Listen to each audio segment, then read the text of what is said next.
So Texas Governor Greg Abbott just signed a new law that mandates that every classroom in the state display a poster of the Ten Commandments.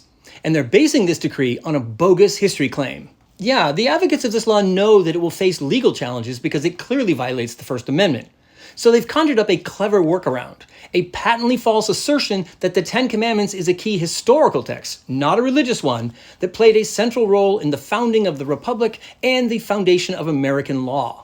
Here's how the bill's chief backer put it in an interview on Fox News. The Ten Commandments is part of our history. It's who we are as a people. If you want to understand the American story, if we want our kids to understand who we are as Americans, they need to understand all our historical documents. And of course, the Ten Commandments is one of the preeminent ones. And not to be outdone, let's hear from one of the Fox News hosts who was interviewing him. It's clear that there's a historical reason to talk about the Ten Commandments, to have them posted, because they are the basis, the foundation of the Western legal system even. Alas, my Foxy friends, that is all completely made up. It's pure Christian nationalist fantasy.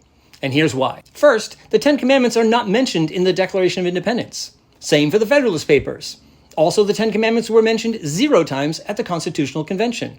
And they do not appear in the U.S. Constitution. Second, 7 of the Ten Commandments have almost 0 place in American law. We don't prosecute people for coveting their neighbors' wives or possessions, for dishonoring their parents, or committing adultery. And because the founders added a First Amendment to the Constitution, which protects religious liberty, we don't prosecute people for worshiping the wrong God, or for taking God's name in vain, or working on the Sabbath.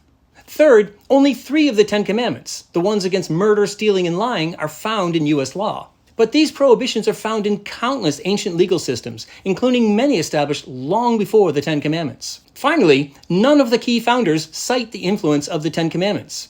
In fact, they shared a broad agreement that religion was a private matter and not a source of public policy. As James Madison put it, the religion of every man must be left to the conviction and conscience of every man. And Thomas Jefferson famously celebrated the First Amendment for building, quote, a wall of separation between church and state. Well, people, you know what this means.